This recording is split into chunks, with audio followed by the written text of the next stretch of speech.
जय श्री राम।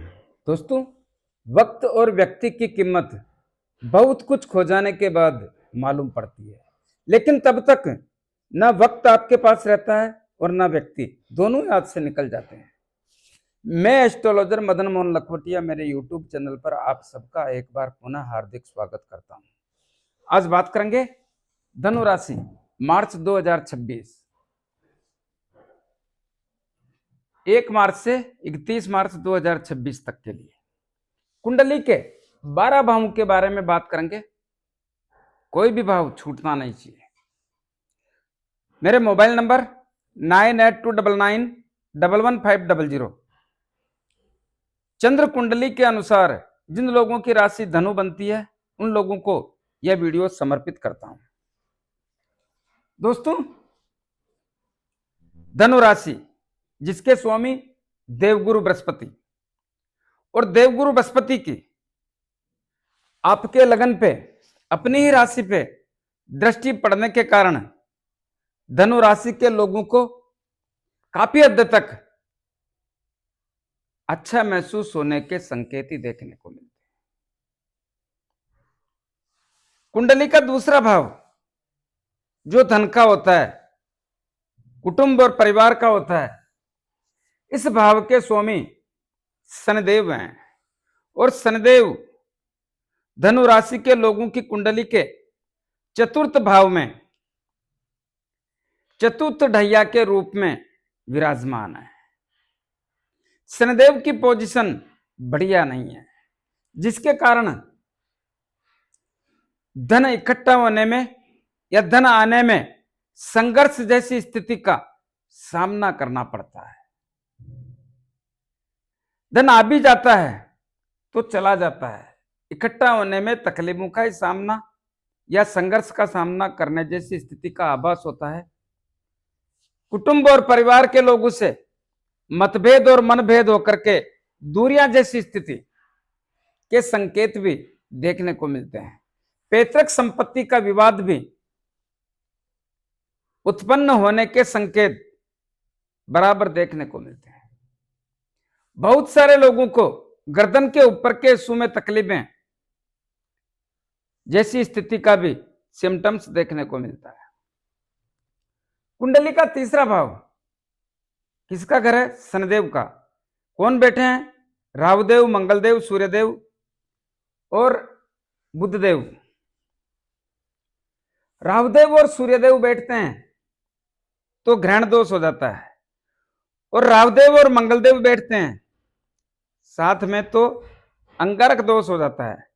दोनों ही ठीक नहीं है। और तीसरा घर किसका है? तीसरा घर है मित्र लोगों का, छोटे भाई बहनों का, रिश्तेदारों का। क्या मतलब यही है कि सबसे दूरियां, छोटे भाई बहनों से, मित्र लोगों से, रिश्तेदारों से दूरियां जैसी स्थिति का सिम्टम्स देखने को मिलता है, जिसके कारण तनाव भी होगा, पड़ोसियों से भी तनाव होगा, और साहस और पराक्रम में मेहनत के बलबूते पर ही कुछ करने की स्थिति का आभास होता है। कुंडली का चौथा भाव परिवार का होता है, माता का होता है, जायदाद का होता है, वाहन प्राप्ति का होता है। इस भाव की स्थितियां यहां पर शनिदेव बैठे हैं चौथी ढैया के रूप में, लेकिन यहां पर शुक्रदेव भी विराजमान हो जाएंगे। शुक्रदेव के विराजमान होने से कब हो जाएंगे?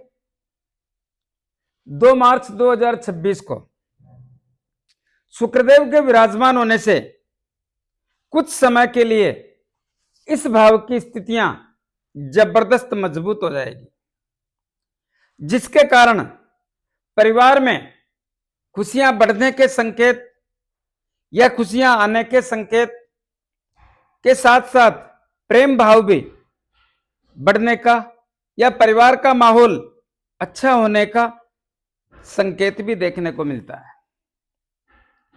साथ ही माता की सेहत में सुधार, माता की सेहत सही होने का, माता से संबंध मजबूत होने का सिम्टम्स भी देखने को मिलता है। इसके साथ ही जिन लोगों को भूमि, भवन, मकान, दुकान, जमीन, जायदाद लेना है, बेचना है, वो स्थितियां जबरदस्त आपके पक्ष में होने के सिम्टम्स के संकेतों का सिस्टम बना हुआ है। क्यों? क्योंकि शुक्रदेव अपनी उच्च राशि में है, जिसके कारण आप किसी भी प्रकार का अगर लेना और बेचना चाहते हैं, जमीन, मकान, दुकान, फ्लैट, प्लाट, कैसा भी, तो उसमें शुक्रदेव आपका 26 मार्च 2026 तक बहुत बड़ा सहयोग करके आपके कामों को अंजाम देने का काम करेंगे। वाहन सुख की प्राप्ति के योग भी देखने को मिलते हैं। याद रहे, जिन लोगों के खुद के खरीद के हुए जमीन जायदाद में किसी भी प्रकार का व्यवधान है, तो उसको दूर करने का काम भी शुक्रदेव की कृपा से होने की संभावना प्रकट करता हूं। कुंडली का पंचम भाव के स्वामी मंगलदेव, और मंगलदेव अंगारक दोष में है। पंचम भाव शिक्षा का, संतान का, लव एंड रिलेशन का, अचानक धन प्राप्ति और शेयर मार्केट का, सब में थोड़ी सावधानी रखने की आवश्यकता पर जोर देता हूं, क्योंकि यहां पर इस भाव के स्वामी मंगलदेव होने के कारण और मंगलदेव राहुदेव के साथ अंगारक दोष में होने के कारण थोड़ी सावधानी रखने की आवश्यकता पर जोर देता हूं। कुंडली का छठा भाव ऋण, रोग, शत्रु, भय, पुलिस केस, अदालती मामले, मन में भय लगना, षड्यंत्रकारी लोगों का शिकार होना, इस भाव की स्थितियां इस भाव के स्वामी शुक्र हैं। शुक्रदेव की स्थिति मजबूत है, लेकिन फिर भी मैं यही कहूंगा, इन मामलों में सावधान और सतर्क रहने की आवश्यकता पर जोर देता हूं। ऐसा क्यों? क्योंकि शनिदेव की तीसरी दृष्टि पड़ रही है। हालांकि शुक्रदेव कुंडली के चौथे भाव में विराजमान है, जो अपने आप में बहुत अच्छी स्थिति का आभास कराते हैं, लेकिन फिर भी चौथी ढैया होने के कारण सावधानी और सतर्कता रखने की आवश्यकता पर जोर देता हूं। कुंडली का सप्तम भाव व्यापार, दांपत्य जीवन, विवाह, शादी संबंध के योग सप्तम भाव से देखे जाते हैं, और सबकी स्थिति बहुत ताकतवर और मजबूत आपकी राशि के स्वामी देवगुरु बृहस्पति स्वयं बना करके बैठे हैं, जिसके कारण वे लोग जिनका विवाह शादी संबंध करना है, जबरदस्त अवसर है।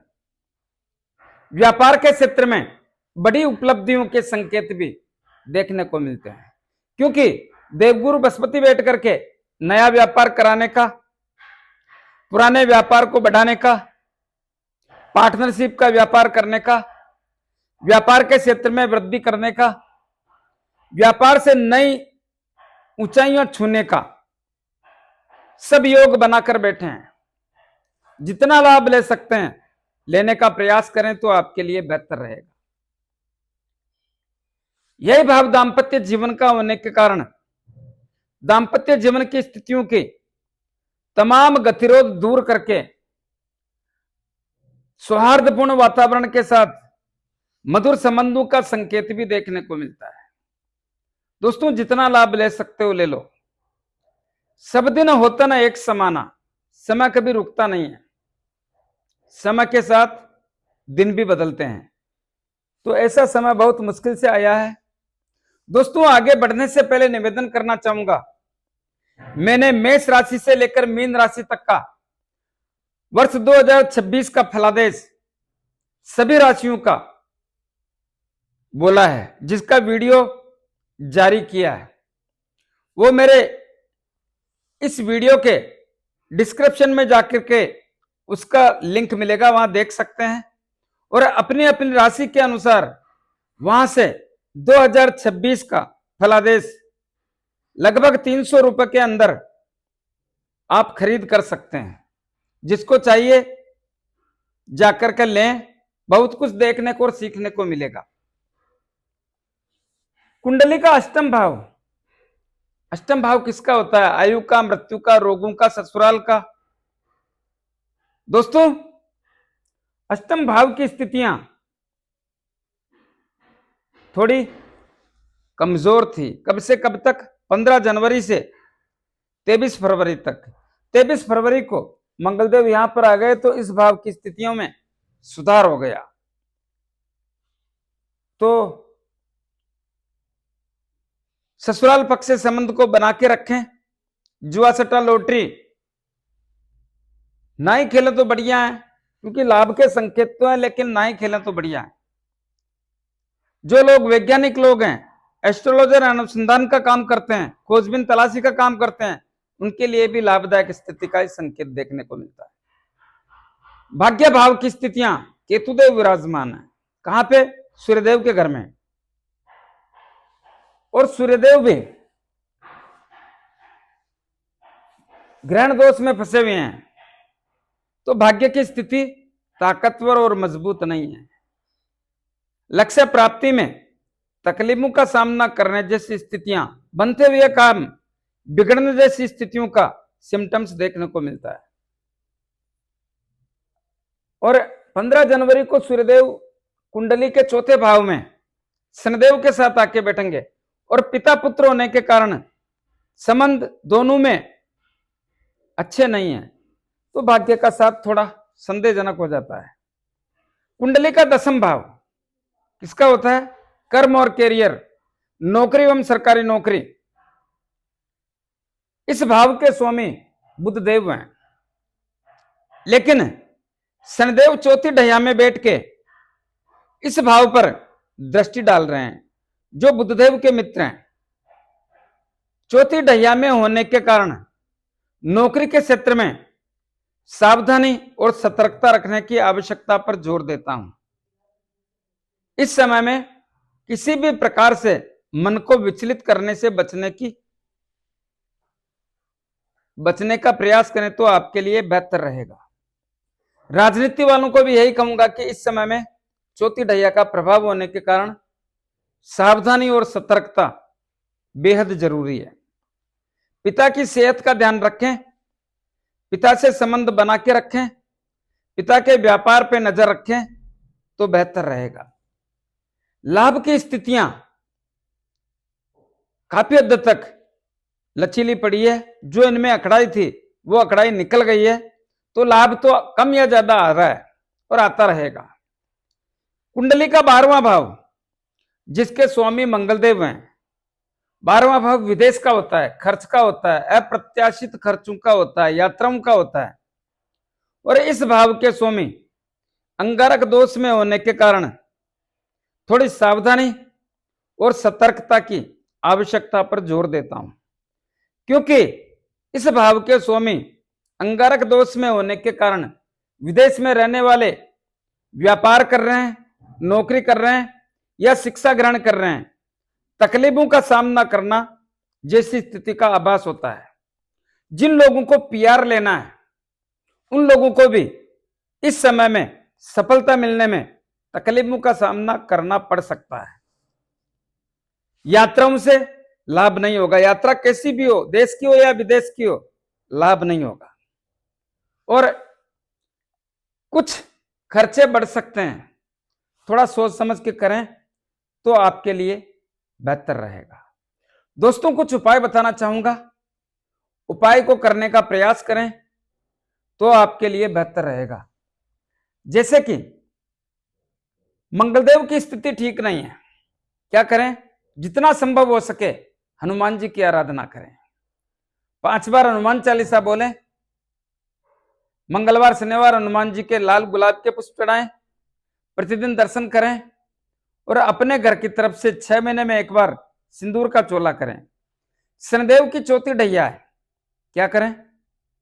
प्रत्येक शनिवार को शनिदेव के मंदिर में जाके मूर्ति पे थोड़ा तेल चढ़ाएं, दीपक करें, 5-25 रुपए की तेल की जलेबी या तेल के लड्डू जरूरतमंद गरीब लोगों में वितरण करें।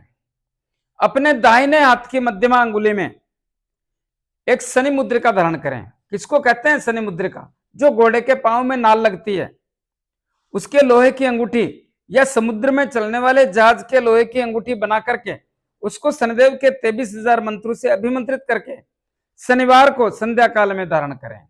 जिन लोगों को अंगूठी लेने में, बनाने में, अभिमंत्रित करने में तकलीफ आए वो मेरे से परचेज कर सकते हैं।